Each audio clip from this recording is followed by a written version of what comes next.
adjunto de esta maravillosa casa. Hoy tenemos el placer de inaugurar la programación de nuestro instituto para conmemorar el 150 aniversario del nacimiento de Thomas Mann. Thomas Mann, nacido el 6 de junio de 1875, era un escritor de muchas facetas, cuya obra profundamente intelectual y moralmente comprometida ha marcado generaciones y sigue siendo una fuente de reflexión crítica sobre la sociedad, la política y el arte. Desde el Goethe-Institut Madrid, en el año 2025, desplegaremos un abanico amplio de actividades diversas y variadas para acercarnos a este escritor desde un punto de vista actual. Tendremos cine, tanto presencial como online, tendremos charlas, tendremos un podcast en directo y hasta actividades infantiles. No olviden tampoco pasar por la instalación sonora que tenemos justo a la entrada del salón de actos y, por supuesto, pasar por la biblioteca a hojear las obras de Mann y sentarse en una auténtica tumbona montaña mágica. Antes de continuar, quiero expresar nuestro gran agradecimiento a la Asociación de Amigos del Goethe-Institut, sin cuyo generoso apoyo este y muchos otros programas que ofrecemos no serían posibles. En estos tiempos que numerosas empresas e individuos se hayan unido para apoyar activamente el trabajo de una institución como la nuestra, desde luego es una magnífica señal.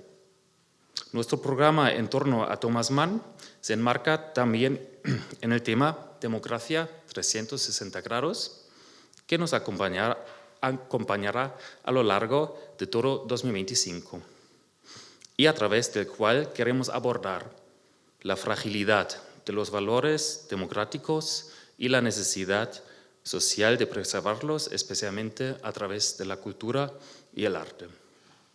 Por eso nos parece especialmente relevante acercarnos hoy a la faceta más política de Thomas Mann con la magnífica nueva edición en español de sus discursos radiofónicos reunidos bajo el título Oíd alemanes.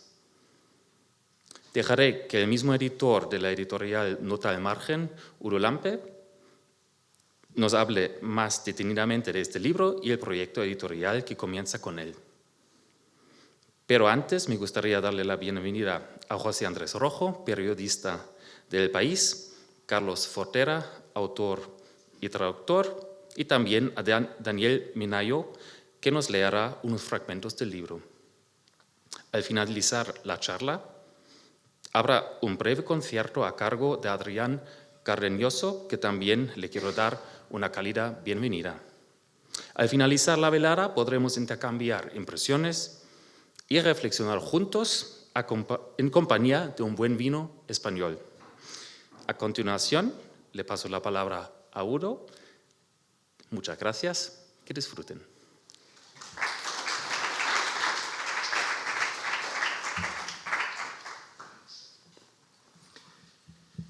Pues muchas gracias, señor Heinrich, por la introducción y la bienvenida y por decirnos que hay vino español y no alemán. Bueno, buenas tardes a todas y a todos.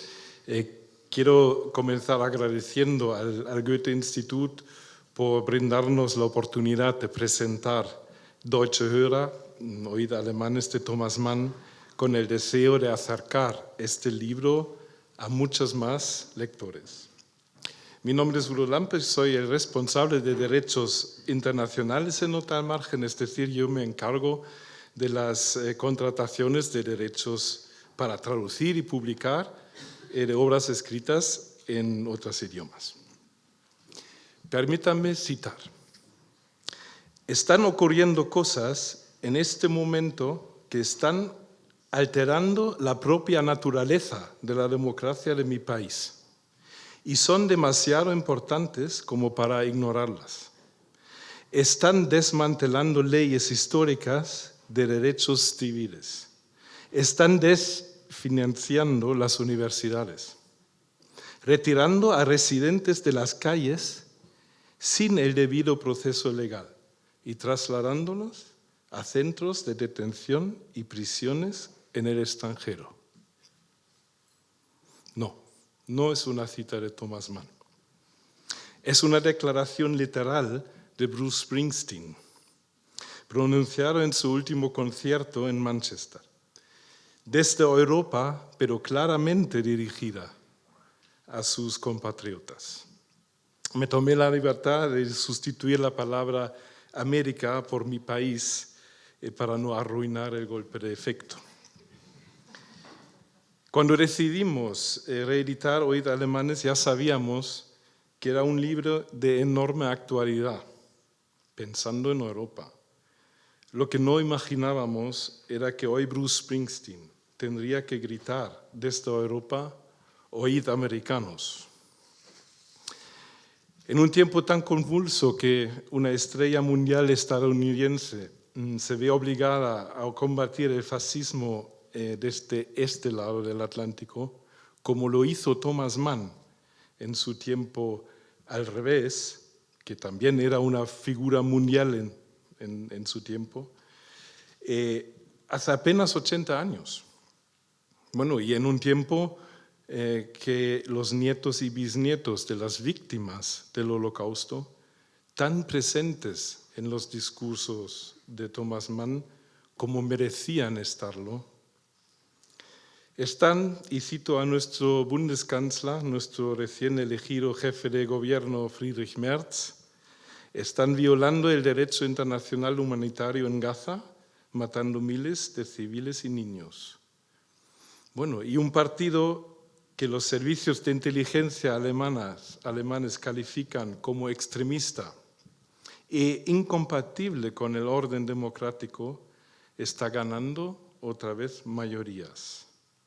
Pues hemos identificado en estos tiempos cuál es el aspecto más importante de la misión de nuestra editorial.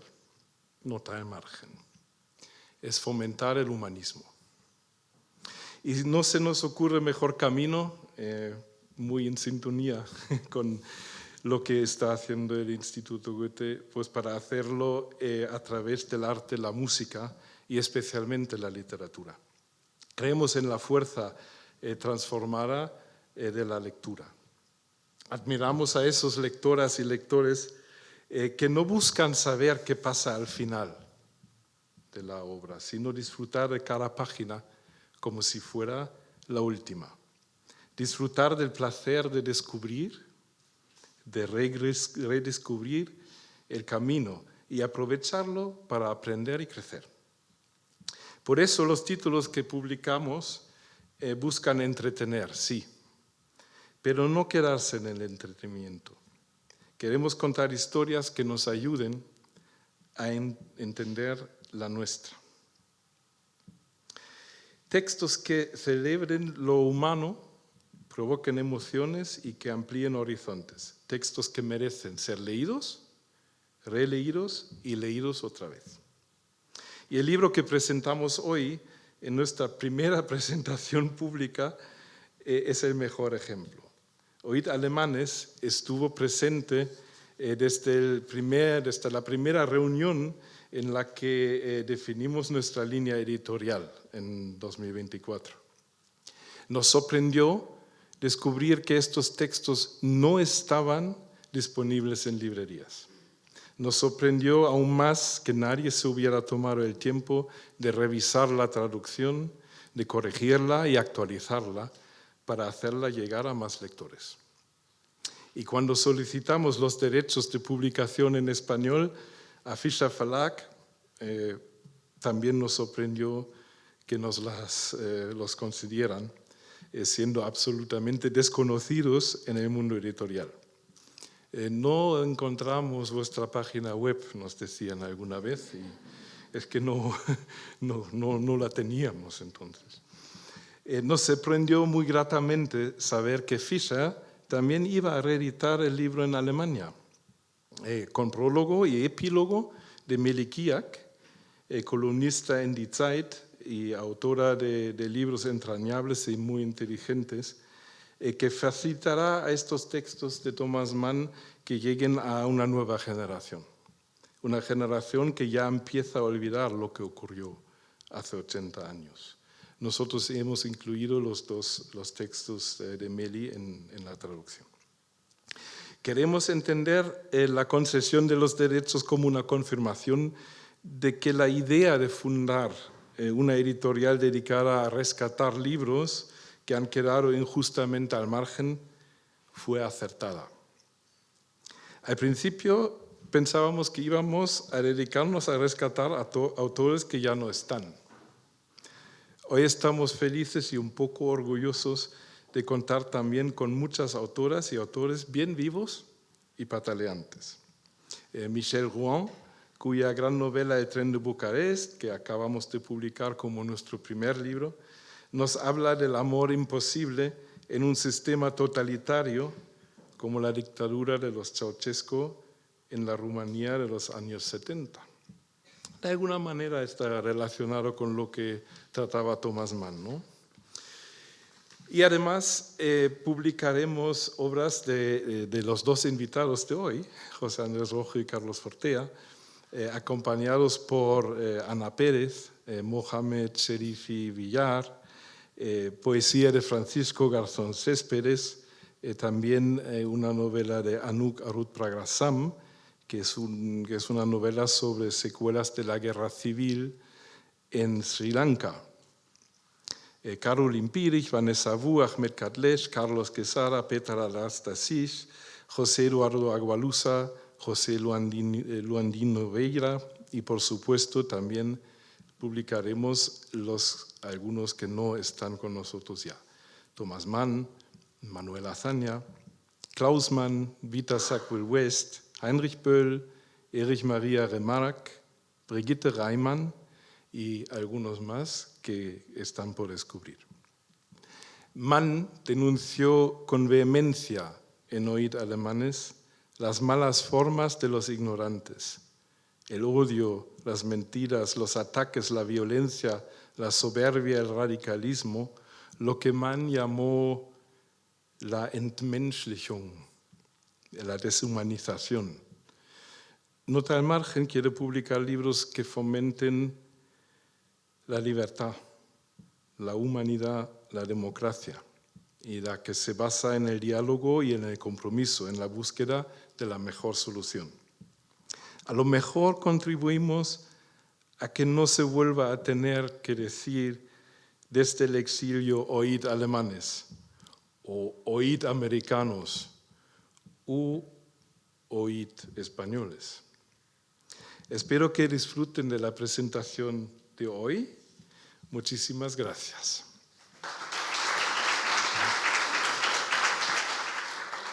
Vamos a comenzar la tarde con una lectura de Oíd Alemanes, llevada a cabo por Daniel Minayo. Por favor, Daniel.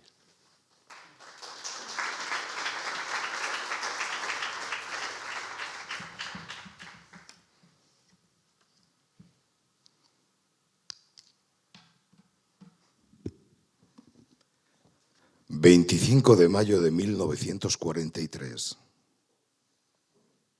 Oíd alemanes. En el verano de 1932, mientras pasaba una temporada junto al mar Báltico, recibí un paquete. Y al abrirlo, cayeron sobre mí ceniza negra y trozos de papel carbonizados. Se trataba de un ejemplar quemado, apenas reconocible, de un libro mío.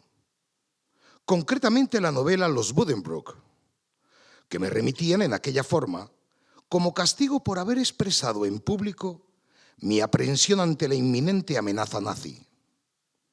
Este fue el preludio personal de una acción simbólica, organizada a gran escala un año después, el 10 de mayo de 1933, organizada por el régimen nazi en toda Alemania, la masiva y ceremonial quema de libros de escritores amantes de la libertad.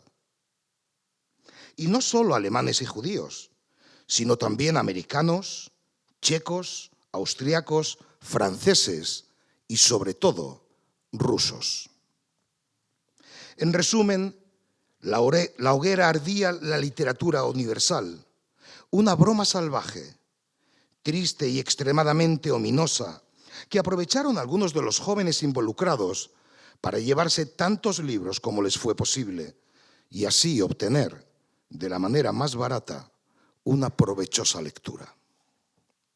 No deja de ser curioso que entre todos los actos vergonzosos del nacionalsocialismo, que forman una lista tan sangrienta como interminable, haya sido esta liturgia demencial la que más impresión ha causado en el mundo y la que puede que perdure más tiempo en la memoria de la humanidad.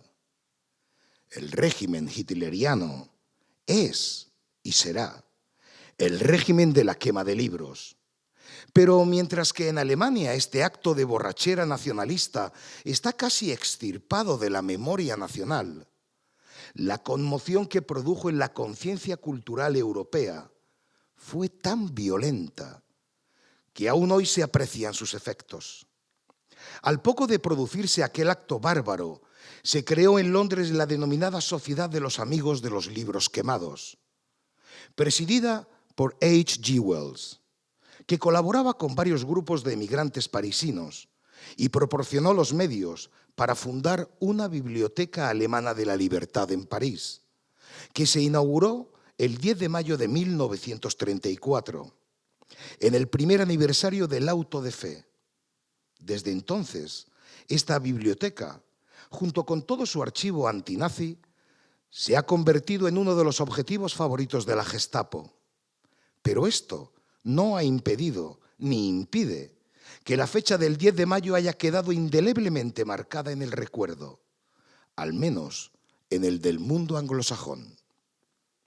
Así, el 10º aniversario de aquel 10 de mayo ha dado pie, aquí en Estados Unidos, a toda una serie de manifestaciones muy emotivas que a nosotros, los alemanes refugiados de Europa, nos llenan de gran vergüenza.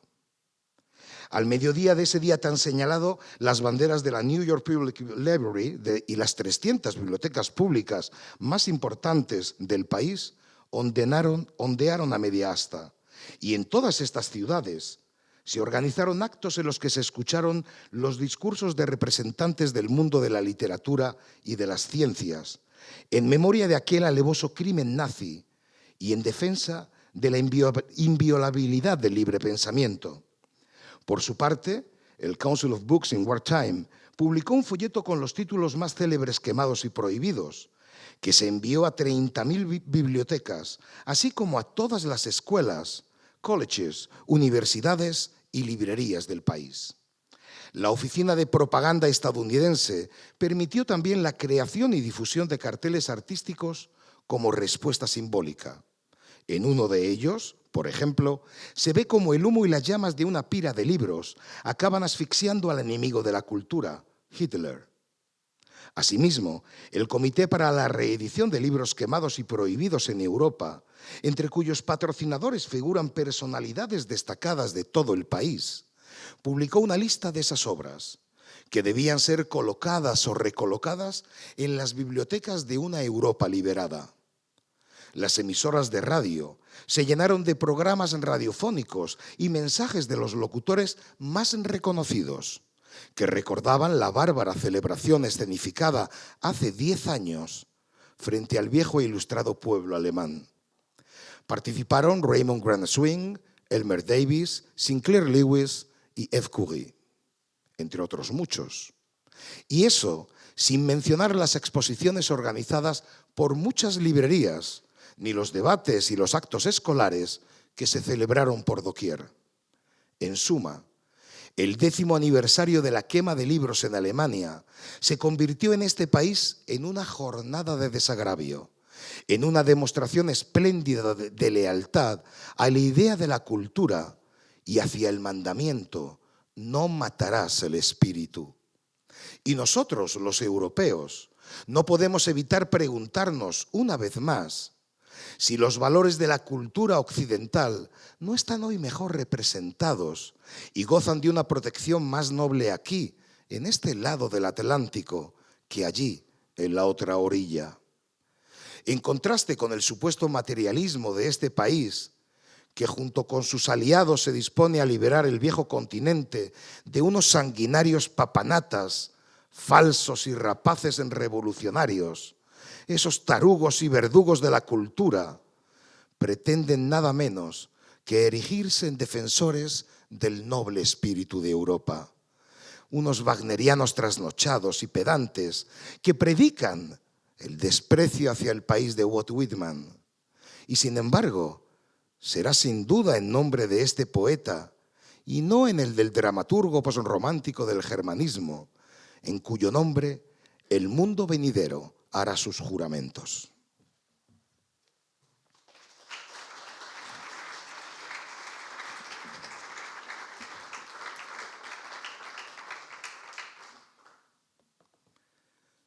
Septiembre de 1941. Oíd, alemanes.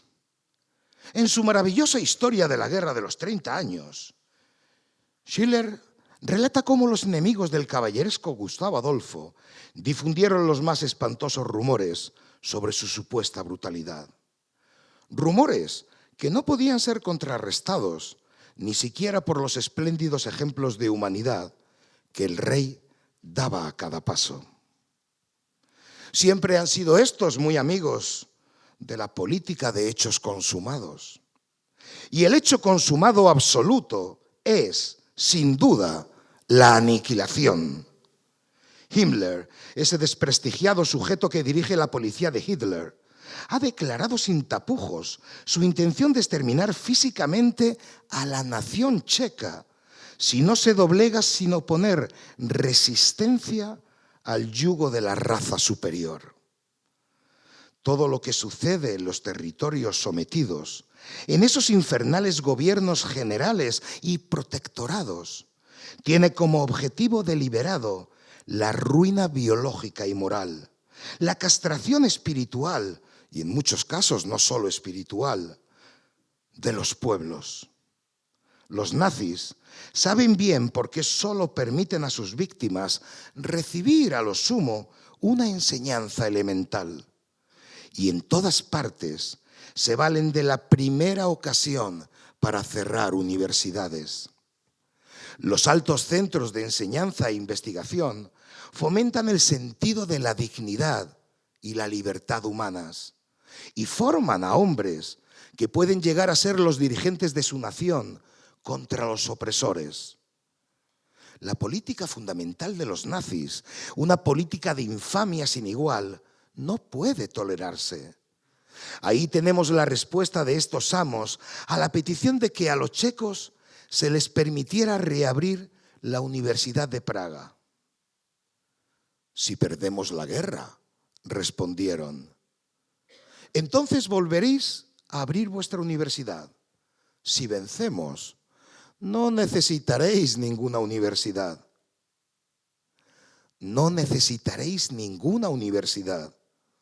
Es decir, seréis para siempre un rebaño de esclavos, ignorantes, embrutecidos, espiritual y moralmente castrados, cuyo destino no será ya sentir, sino vegetar en vil y sosegada sumisión. Esto es lo que la raza superior piensa hacer con los pueblos sometidos en su nuevo orden. Pues en sus despreciables cerebros no hay el menor rastro de simpatía, de respeto por la existencia ajena, por el honor de los demás. No hay ni el más mínimo sentimiento de fraternidad. Un destino que debe ser cambiado y será cambiado. Un destino que les ha puesto en las manos un poder excesivo para hacer el mal. No hablo de los hechos consumados contra polacos y judíos. Ellos forman parte de los motivos por los que después de esta guerra no tendrá nada de agradable ser alemán. Pero no quiero pasar por alto una de las declaraciones que hizo una destacada autoridad nazi en referencia a Francia. Convertiremos París, dijo, en el Luna Park y el resto de Francia en el burdel y el huerto de la Europa germana. ¿Cabe imaginar una grosería más insolente? Es verdad que en 1940 Francia se encontraba en una lamentable situación moral. Su burguesía estaba infestada de fascismo. Sus generales y una parte de sus estadistas eran unos traidores, enemigos de su pueblo. Y la Tercera República era corrupta y estaba lista para caer. Vencerla no costó, por tanto, demasiado. Pero esa estúpida jactancia de Francia de pretender reducir a esta nación de su categoría histórica al papel que, según estas palabras, se le tiene deparado y que sin duda se le impondría si Hitler llegara a vencer. Esa estúpida jactancia de analfabeto que implica no tener la menor noción de lo que es y significa la palabra Francia. Esa jactancia, digo, clama al cielo y pide venganza. El espíritu de Europa impedirá un nuevo orden basado en semejante vileza. Hitler ha sido a veces comparado con Napoleón. Comparación a mi parecer improcedente y superficial. El corso era un semidios al lado del sanguinario farsante que vosotros, alemanes, durante algún tiempo tuvisteis por un gran hombre. Y la dominación universal con la que el hijo de la revolución amenazaba entonces resultaba inocente e incluso hubiese sido beneficiosa en comparación con el repugnante horror que Hitler instauraría. Pero oíd los versos con los que Goethe, tras la caída de Napoleón, condenó por adelantado en El despertar de Epiménides la aventura de Hitler. ¡Ay de aquel que mal aconsejado y con audacia excesiva quiera hacer como alemán lo que el franco corso hizo! Tarde o temprano descubrirá que hay una ley eterna. Por grandes que sean su poder y su afán, él y los suyos mal terminarán.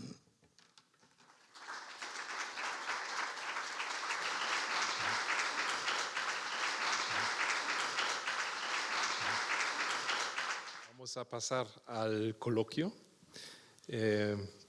Me gustaría, o tengo el honor de presentarles a los dos. Empiezo con José Andrés Rojo, periodista y escritor. Es columnista y redactor del País, donde actualmente también forma parte de la mesa de edición del diario impreso. Su trayectoria en el País comenzó en 1992 como editor del suplemento Cultura Babelia. Desde entonces ha ocupado cargos clave: coordinador de las páginas de libros, jefe de cultura, y entre 2018 y 2024 redactor jefe de opinión.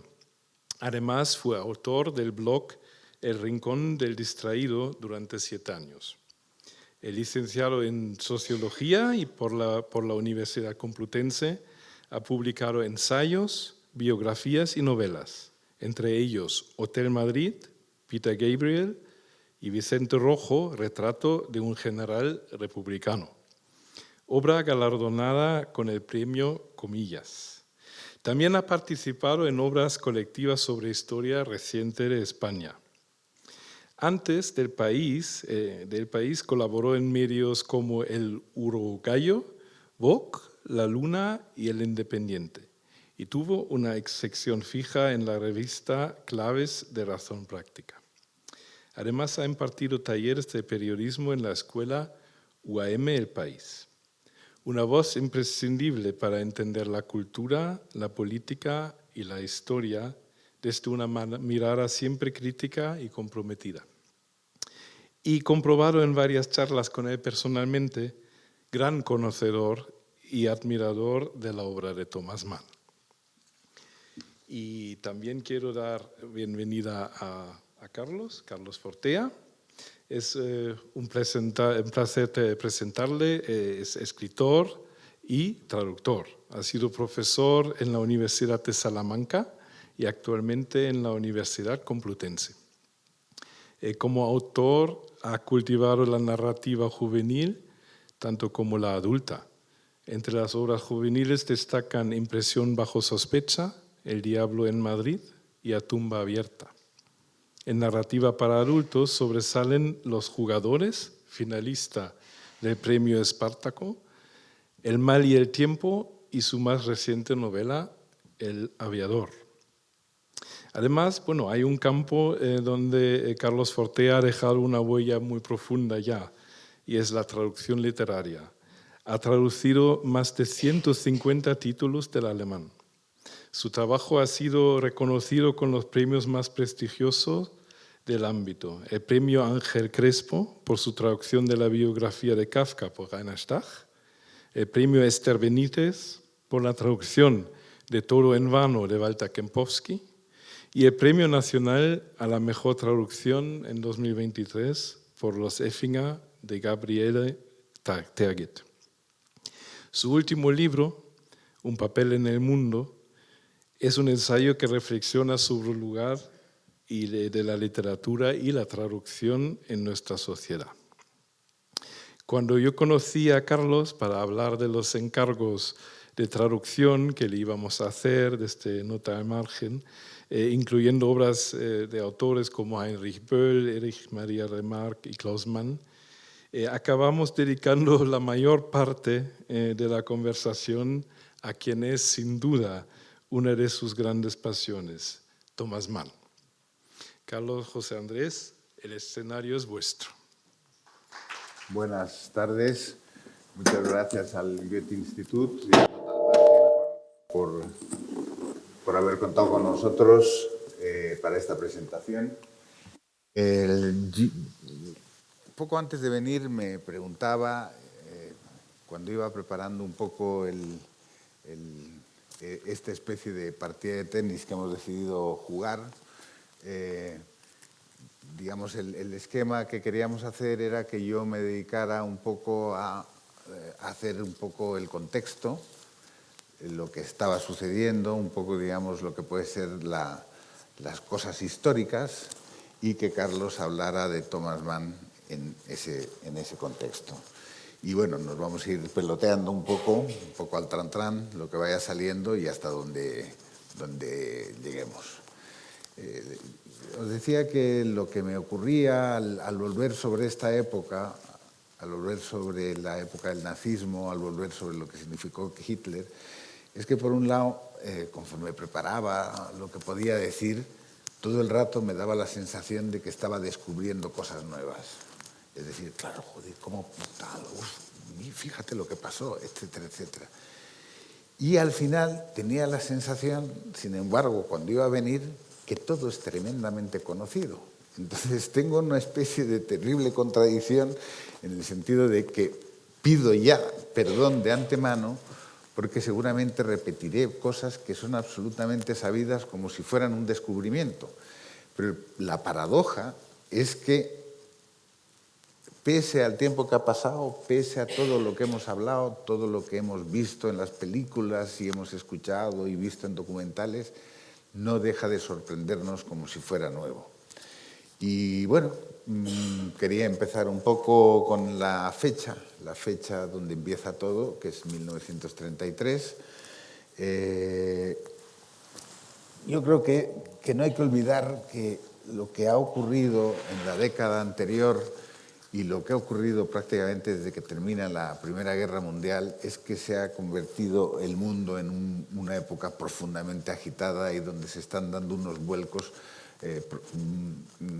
inquietantes, ¿no? No hay que olvidar que desde 1922, cuando se produce la marcha romana de las escuadri fascistas, pues Europa empieza a decantarse peligrosamente hacia posiciones extremas.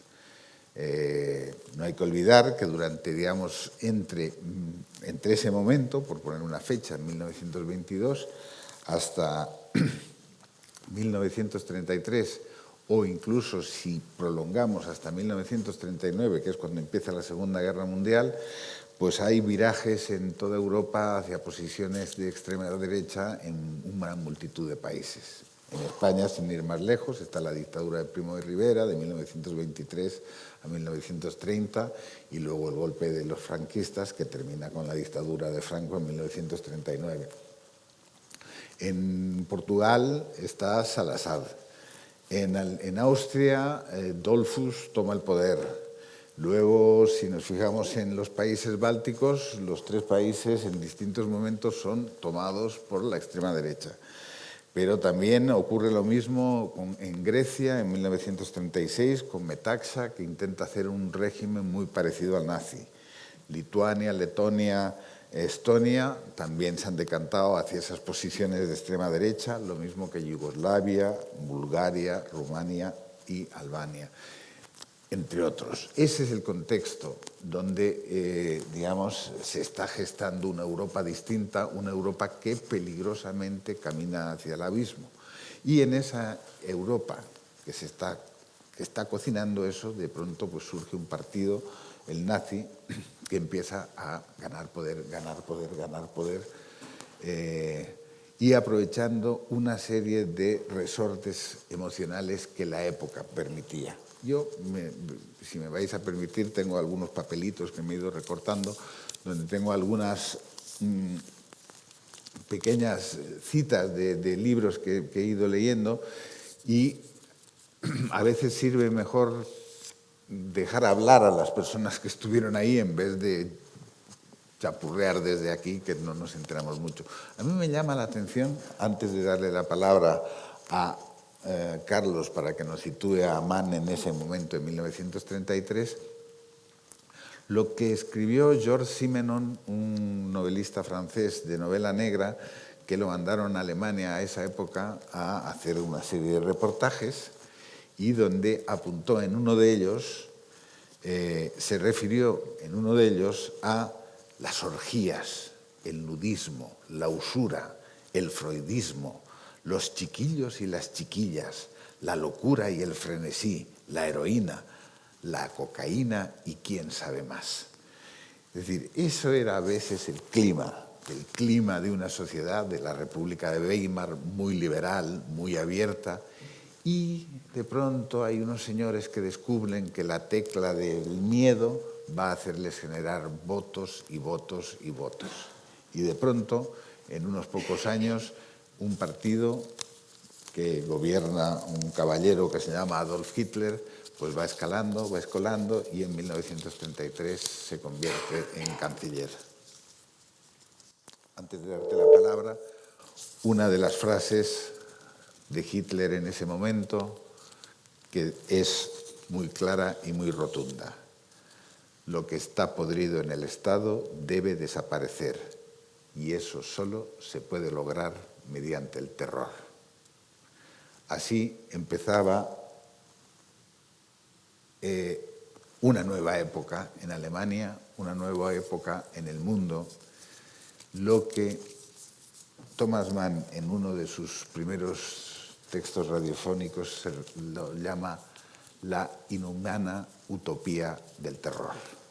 ¿Y Thomas Mann qué hacía por entonces? Carlos. Lo interesante del asunto, gracias José Andrés, lo interesante del asunto es que, para centrar este libro que presentamos aquí, es que Thomas Mann es lo más opuesto a ese ambiente que los nazis utilizan como pretexto y como excusa para hablar de una supuesta degeneración social y moral que quieren combatir, porque Thomas Mann es un señor profundamente conservador.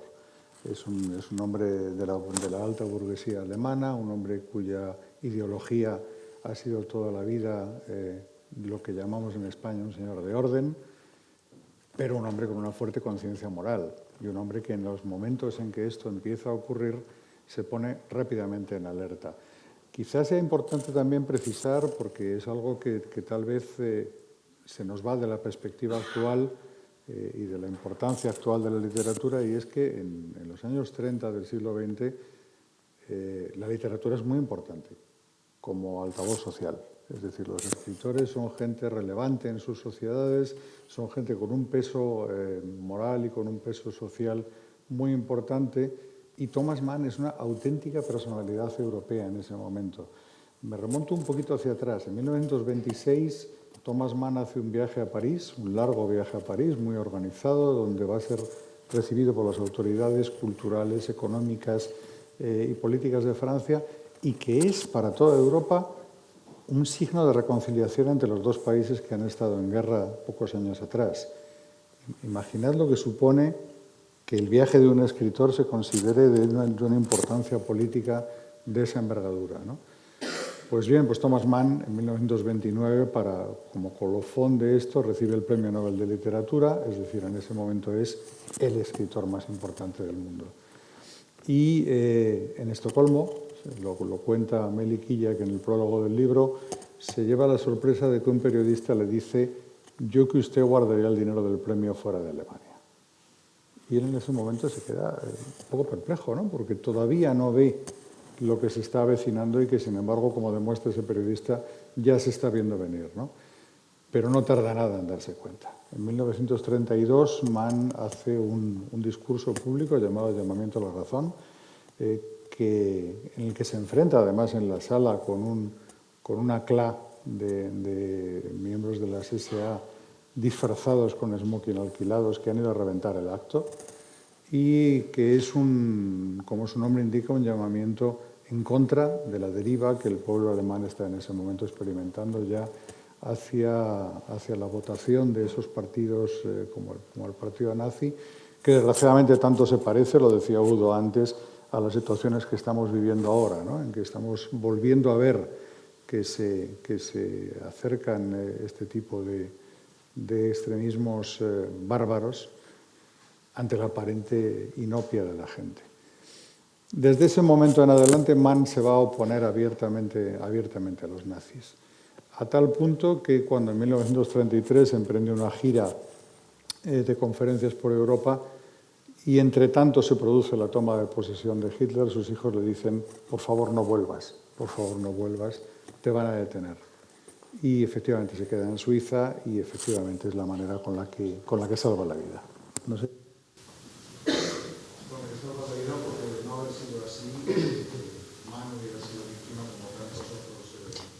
Alemanes de la barbarie del nazismo. ¿Se me oye bien a mí o cojo también el micrófono? ¿No?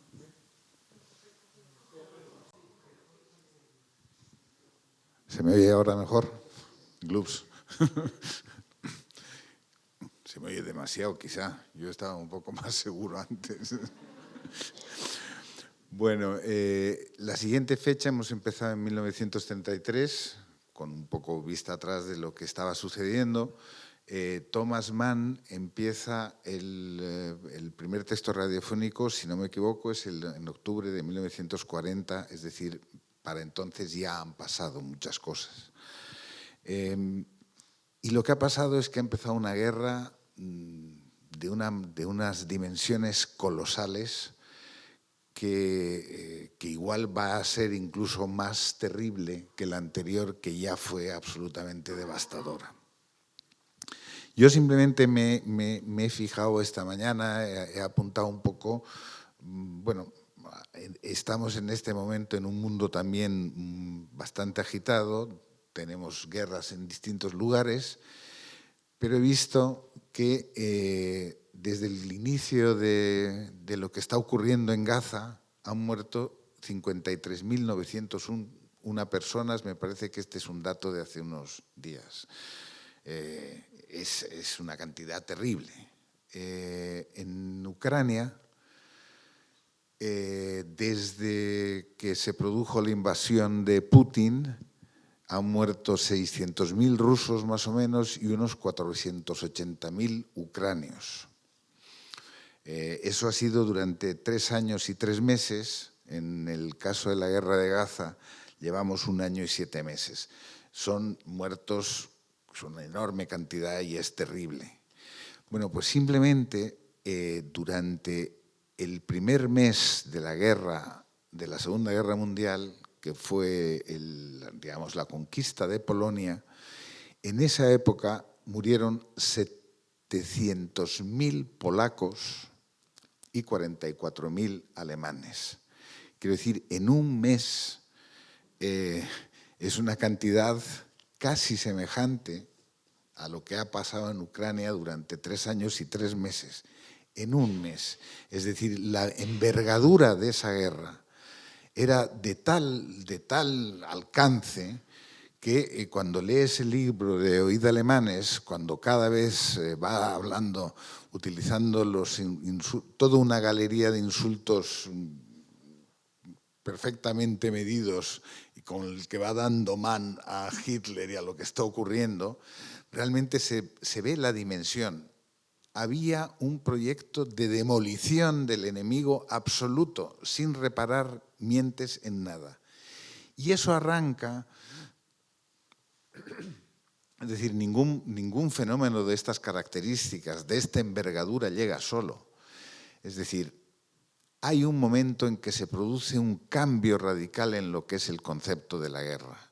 La guerra deja de ser, digámoslo así, una guerra entre ejércitos enemigos sometidos de alguna forma a unas ciertas reglas de juego donde se respeta más o menos al enemigo y donde están establecidas unas ciertas pautas, que era, digamos, la manera de batallar que había en el viejo régimen, el antiguo régimen, donde, digamos, había 2 ejércitos que se peleaban por el honor de sus señoritos y aristócratas y sus reyes, y que ganara pues el mejor, como quien dice. A partir de la Revolución Francesa es cuando se da el vuelco y se inicia la idea de lo que más tarde se ha conocido como guerra total. Una guerra total porque la primera característica que tiene es que lo político y lo militar quedan difuminados como 2 esferas diferentes. Vienen a ser todo más o menos lo mismo, y donde es fundamental, digamos, la incorporación de esa idea, digamos, de demolición del enemigo desde el mismo momento en que los ejércitos en los que estamos batallando representan a la nación, y la nación tiene que arrollar a todo lo que sea lo distinto.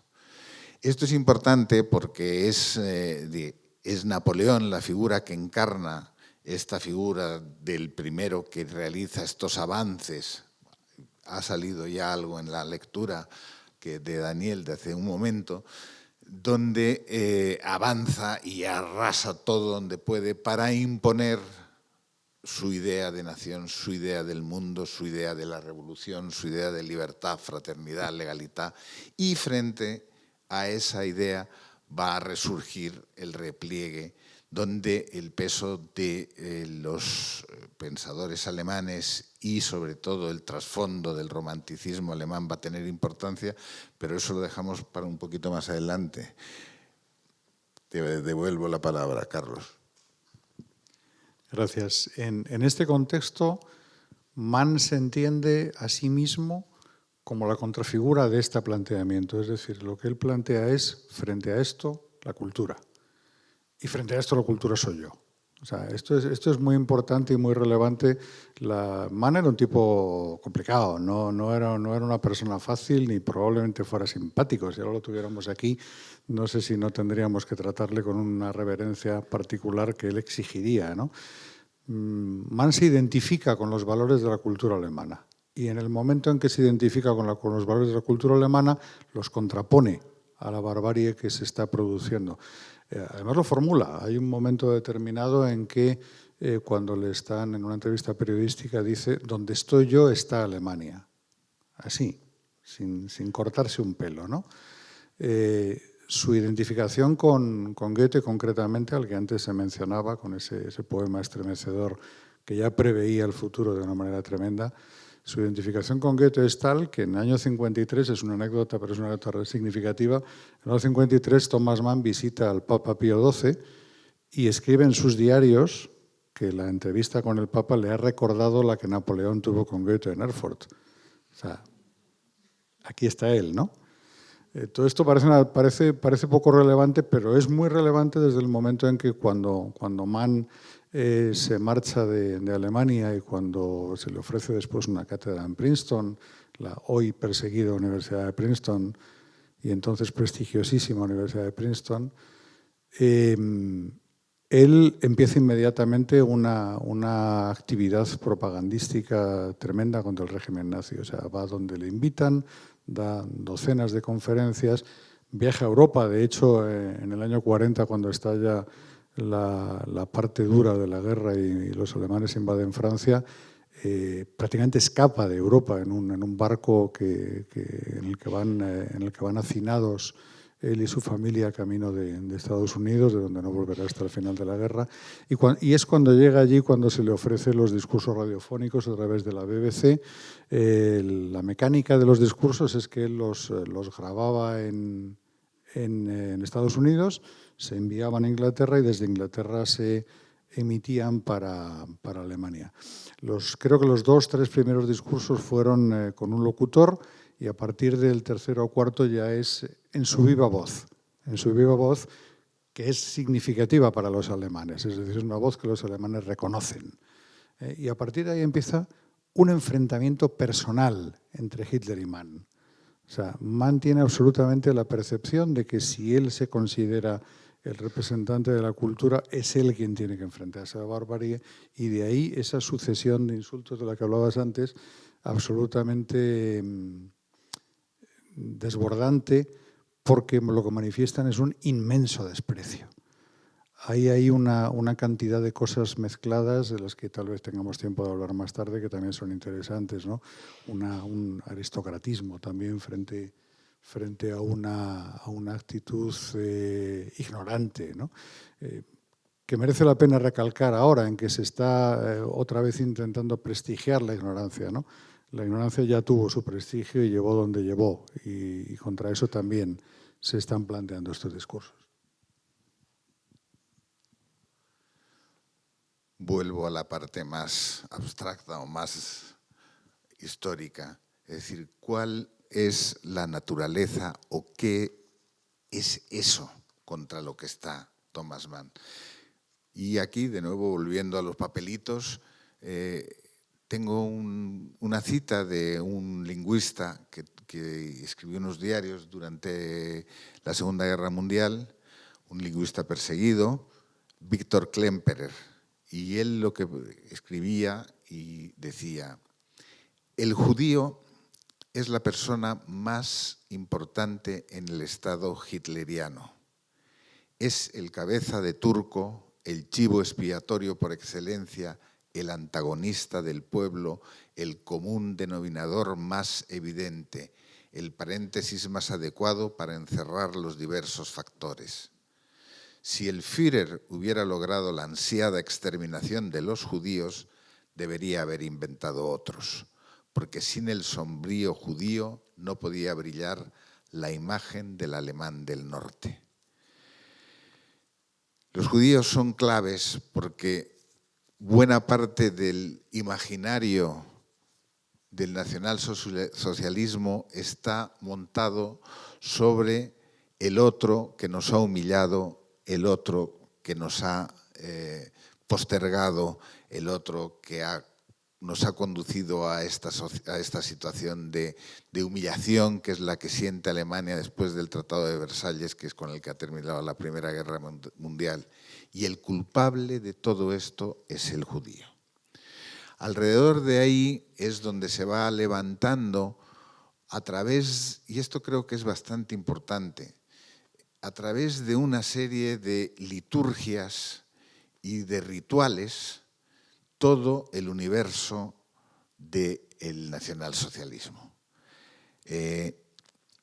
Hay toda una iconografía, una repetición de gestos, una cantidad de símbolos que se despliegan, etcétera, etcétera, donde va incorporando cada vez a más gente en el sentido de que los hace, digamos, participar de una suerte de proyecto liberador en el que todos se encuentran, empiezan a encontrarse cómodos, empiezan a encontrarse con la idea de que hay un futuro por delante, de que por fin se sienten aquello del pueblo. Somos el pueblo y tenemos por fin a un líder salvador que nos va a conducir hacia el paraíso vaya a ser el que sea.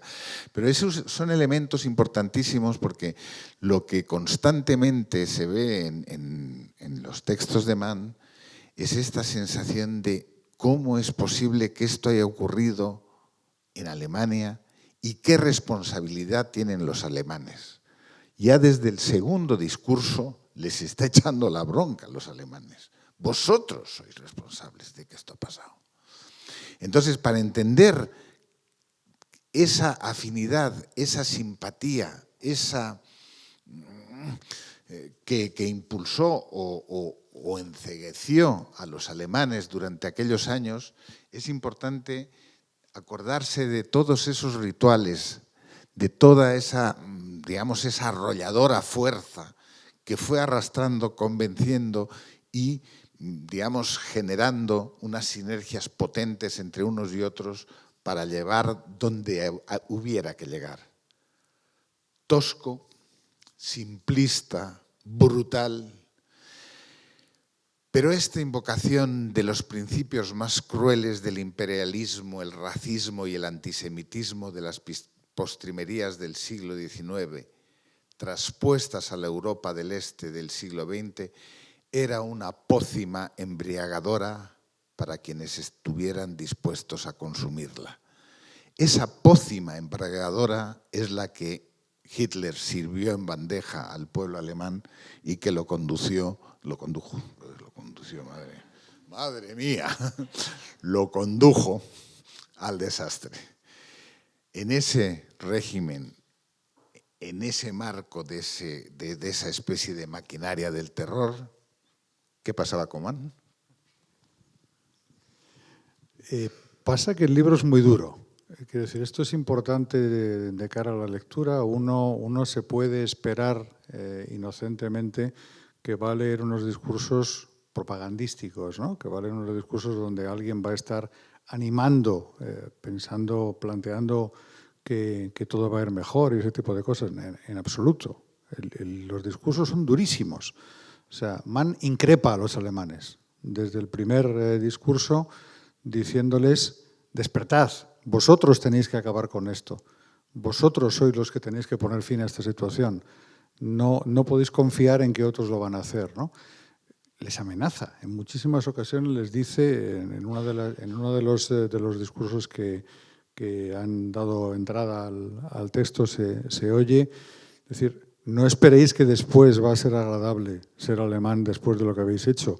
No esperéis que después os van a perdonar fácilmente. No esperéis que después va a haber una actitud condescendiente para con quienes están haciendo tales barbaridades, ¿no?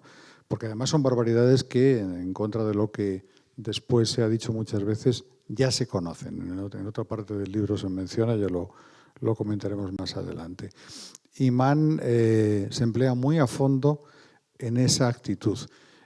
Paralelamente va a empezar a escribir una novela que es una de sus novelas capitales, Doctor Fausto, que precisamente es un retrato de cómo él en ese momento durísimamente está juzgando a su país, ¿no? Cómo él está acusándole de la aspiración fáustica, del querer, explícitamente en la novela se dice, los alemanes lo quieren todo, ¿no?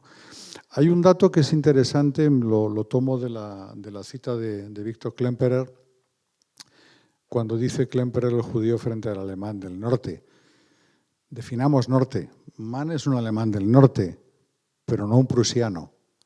Son cosas diferentes. En muchas ocasiones se han confundido a lo largo de la historia también de las influencias culturales que terminaron en lo que terminaron.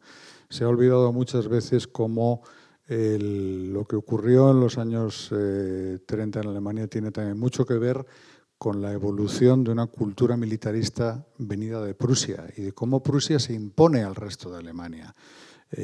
Mann pertenece a una Alemania comerciante, a una Alemania cultural, a una Alemania abierta, que tiene una profunda aversión por esos valores que vienen de la orden teutónica y que son medievales, ¿no?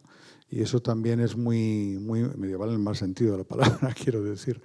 Y eso también es muy relevante en la situación y en la forma en que Mann aborda esto.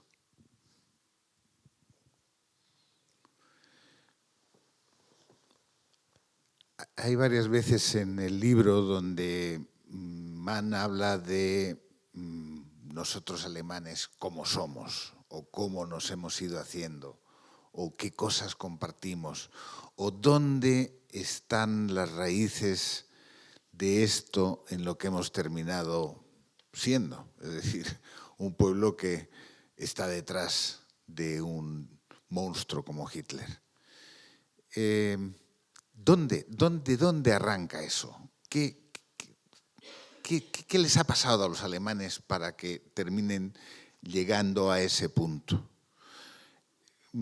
Hay que remontarse mucho antes, a finales del siglo XVII, cuando aparece un personaje que se llama Herder y que es uno de los grandes, digamos, motores del romanticismo alemán y que pone el punto de atención en la nación.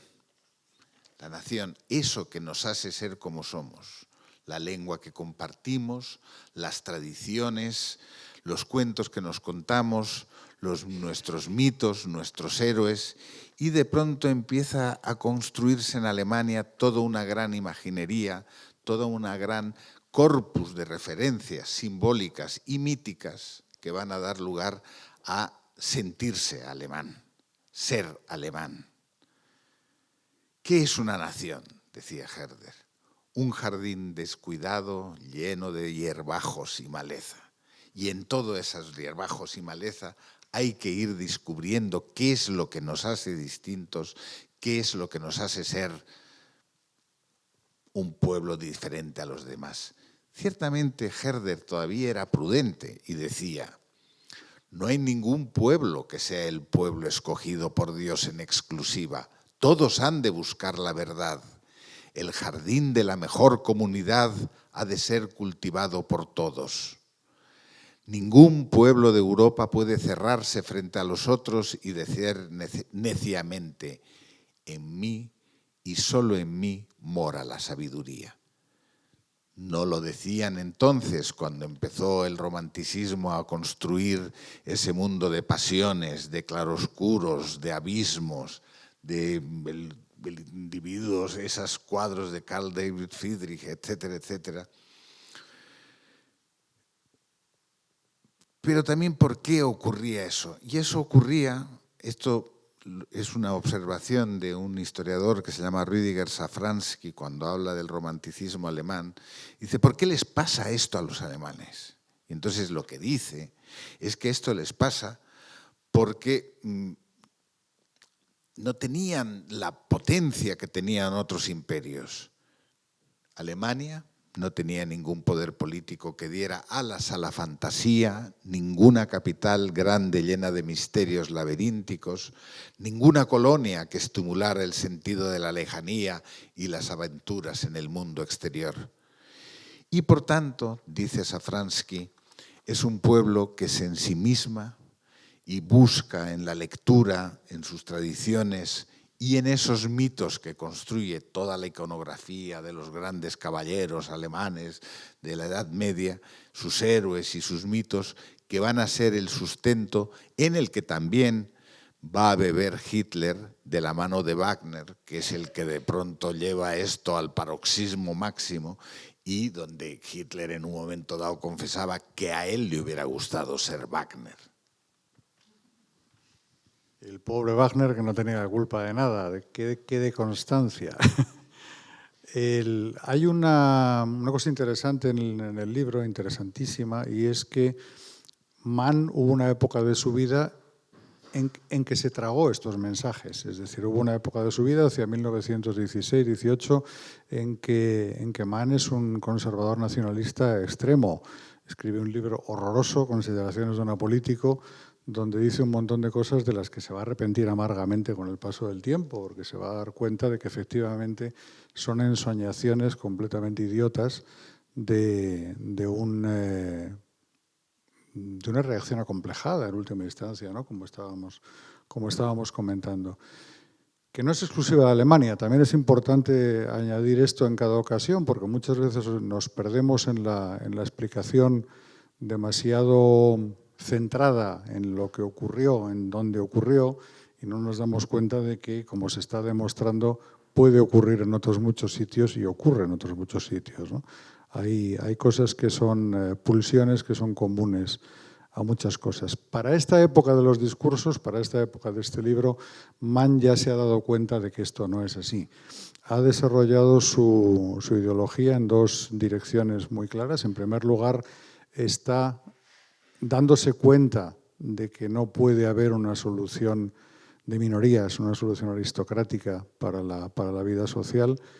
Y este señor, que empieza siendo un aristócrata conservador, en estos últimos años llega a decir todo hombre moderado, todo hombre razonable es un socialista moderado, pensando cuando piensa en socialismo en el New Deal de Roosevelt y no en otra cosa, pero él está ya en esa posición. Y en el libro es muy interesante cómo constantemente apela a la abolición de la nación. O sea, él está diciendo justamente que el futuro del mundo tiene que estar en la supranacionalidad, que el futuro, está escrito ahí, en esos discursos, que el futuro del mundo tiene que estar en la abolición de las naciones, literalmente lo dice en una de las ocasiones, y en cómo una convivencia de los pueblos es la única solución que puede aportar realmente un futuro a la humanidad, ¿no? Es interesantísimo cómo en este momento él se ha convertido en un precursor de la Unión Europea, incluso con las propias palabras así expresadas. Se habla de una unión de los pueblos de Europa como un futuro único, igual que habla de Naciones Unidas un par de años antes de que exista la organización. Ya les está llamando así, ¿no? Ya les ha puesto ese nombre directamente, ¿no? Y eso también es interesantísimo del libro, el cómo está apuntando al futuro, apuntando a un futuro que efectivamente demostrará después ser el único practicable, por más que se esté intentando poner en cuestión en este momento. Llama la atención en los discursos de Thomas Mann cómo señala constantemente el terror, las salvajadas que están haciendo los alemanes. Y no deja de ser sorprendente hasta qué punto se llegó a esos extremos de deshumanización total. Yo he querido acordarme, digamos, de las dos maneras de destrucción más salvajes que tuvo el régimen nazi en su proyecto de conquistar ese espacio vital que necesitaba para ser ese imperio añorado y que no había podido ser nunca.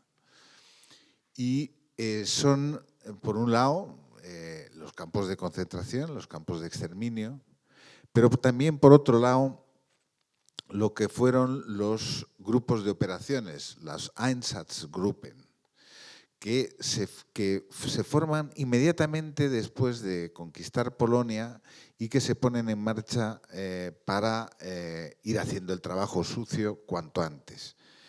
Hay un librito de un escritor, Christopher Browning, que se llama Aquellos hombres grises, donde sigue las peripecias de lo que fue un batallón de policía de Hamburgo. El batallón, cuenta, estaba formado por 11 oficiales, 5 funcionarios administrativos y 486 suboficiales y soldados. Estaba dividido en 3 compañías de unos 50 hombres con sus efectivos al completo. Bueno, él habla de que el 63% del batallón procedía de la clase trabajadora, con algunos pocos trabajadores cualificados. Alrededor del 35% eran de clase media-baja, casi todos trabajaban en oficinas, artesanos y pequeños empresarios eran muy pocos, y gente de la clase media como profesores y farmacéuticos, un 2%. Solo un 25% de los miembros de este batallón eran nazis. Los metieron, los mandaron a trabajar, llegaban a los pueblos, seleccionaban a los judíos y se los cargaban. Ese era el modus operandum. Hay un momento del libro donde uno de los testimonios recogidos de uno de los que participó en uno de estos grupos, pues les explicaban dónde tenían que dar exactamente el disparo para que no fallaran y fuera lo más efectivo y lo más barato. Es decir, no gastes 200 disparos en este, tienes que dar un tiro ahí. Y era justamente aquí, un sitio aquí debajo del cuello donde directamente tenían que darle. O bien clavarle una bayoneta o pegarle el disparo. Lo que hacían era juntar a todos en la plaza del pueblo, los hacían cavar sus propias tumbas y los iban acompañando uno al lado del otro. Es decir, eran estos señores los que caminaban al lado de la víctima que iban a matar 25 minutos más tarde cuando llegaran a las afueras del pueblo donde tenían previsto todo. Y llegaban, se ponían delante y les pegaban el tiro y los tumbaban. Es decir, el procedimiento era absolutamente salvaje. Al principio les dijeron a algunos que si no querían participar no había ningún problema. Unos muy pocos se negaron a hacerlo. A la vuelta de la primera matanza, que estaban la mayoría absolutamente deprimidos, pero poco a poco se fueron acostumbrando. Es verdaderamente demencial la magnitud de lo que pasó con el batallón número 101 de la policía alemana de Hamburgo. Después de de haber cumplido sus objetivos, habían matado a 38.000 judíos con este procedimiento y habían mandado a los campos de exterminio a unos 45.000. Pongamos que empezaron en 1942 y terminaron en 1944, más o menos, pues no deja de ser unas cifras absolutamente delirantes. Este era el asesinato a la manera manual, por así decirlo, porque luego había la industrial, la de los campos de concentración. Los campos son, en fin, me he extendido un poco más en estos grupos porque son los que más olvidados o postergados han quedado y donde sobre todo se puede ver de manera más gráfica hasta qué punto de descomposición moral puede llegar la persona en unas circunstancias como las que propició el nazismo y la Segunda Guerra Mundial. Respecto a los campos, bueno, todos hemos escuchado, hemos visto películas, lo conocemos casi de primera mano, como quien dice, pero a mí no deja de sorprenderme las cosas que se fueron encontrando. Y en un librillo de Nick Lowe, que se llama Continente Salvaje, cuentan cómo el 29 de abril la 45 de división se abrió paso hasta Dachau, que fue uno de los campos de concentración. Encontraron cuerpos desnudos amontonados en despensas, como si se tratara de leña. Este simple comentario he querido recogerlo porque da también la medida de lo que fue eso. Y mientras tanto, Thomas Mann seguía arengando. Nos indican que tenemos que ir terminando. Hay una cosa que en el libro es profundamente estremecedora y que quiero mencionar aquí. Hay un momento de los últimos discursos en que Mann dice: lo peor es que esta gente me ha enseñado lo que es el odio. Los odio profundamente, los odio con absoluta saña, ¿no? Es verdad y no es verdad, es decir, él nunca perdió la cabeza, ¿no? Hay otro momento muy importante también cuando se producen los bombardeos de aliados en la Alfombra sobre Colonia y destruyen completamente la ciudad y demás, que él dice: esto no puede ser, no se puede responder al salvajismo con el salvajismo, ¿no?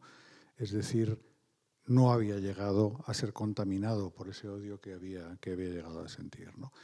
Es un mensaje importante. Es estremecedor pensar que estos discursos que fueron escritos en su momento con la finalidad con la que fueron escritos vienen ahora en ayuda del mundo.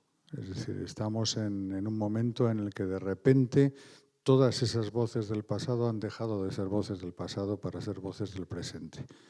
Como muy bien decía Udo en la presentación, y quiero repetir ahora, lo que Mann está diciendo en este momento desde este libro, que en lo que él llamaba la modesta posteridad de la traducción llega otra vez a los lectores españoles, es eso, es despertad americanos, despertad europeos, despertad israelíes, si es que aún estáis ahí.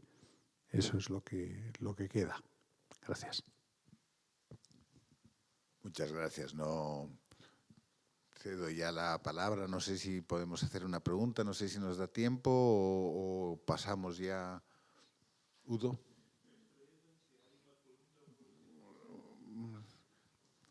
Pues sí, hagamos una pregunta por daros también la palabra y ya clausuramos esto y pasamos al final. Bueno, muchas gracias a los dos. Al regreso de Thomas Mann, después de la guerra, bueno, teniendo presente que fue visionario quizás en pensar o en intuir lo que iba a pasar, bueno, con muchos elementos, al regresar, ¿pudo comprender exactamente lo que había pasado o realmente lo que pudo percibir, lo que encontró, lo que le contaron, se acercaba realmente al horror que aún estamos, creo que, descubriendo, o fue corta quizás la visión para ese momento y para los años que vivió? Esa era la pregunta. Es una pregunta porque... perdón. Es una buena pregunta porque, de hecho, cuando Mann vuelve a Alemania para la celebración del año Goethe, lo que se encuentra allí no le gusta nada. Lo que se encuentra es que a él se le hacen más reproches que elogios, para decirlo con suavidad, y que se le llama traidor y que realmente para muchos alemanes la derrota es solo una derrota y no una convicción de haber llevado un camino equivocado, ¿no? Mann, de hecho, nunca más volvió a Alemania, nunca más volvió a vivir en Alemania y lo dejó por escrito en muchos lugares, en cartas abiertas, en las que decía: para que yo hubiera vuelto tenían que haber sido los alemanes los que se sacudieran a Hitler. Y eso no ocurrió, ¿no? Diré por un punto final que da una idea también de cómo su posición era una posición en contra de toda barbarie, que cuando él vuelve a Europa es huyendo del macartismo. Es decir, cuando él vuelve a Europa es porque nada más ganar la Segunda Guerra Mundial, en medios norteamericanos empiezan a llamarle comunista, cosa que es delirante, teniendo en cuenta quién era Thomas Mann, ¿no? Pero bueno, que una vez más tuvo que salir de allí, ¿no? Y terminar en Suiza. Gracias.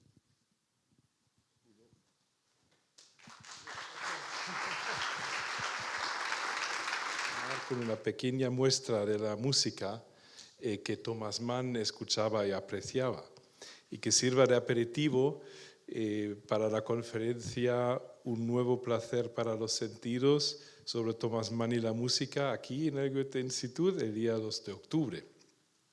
Y tenemos el honor de contar hoy con Adrián Cardeñoso, y nos va a tocar 3 piezas.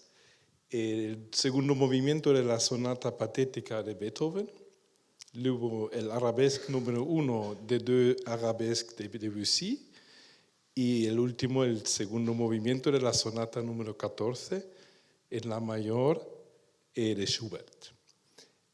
Vamos a tratarlo como si fuera del mismo compositor en 3 movimientos, y si os apetece aplaudir, a Adrián le gusta más que lo hagáis al final.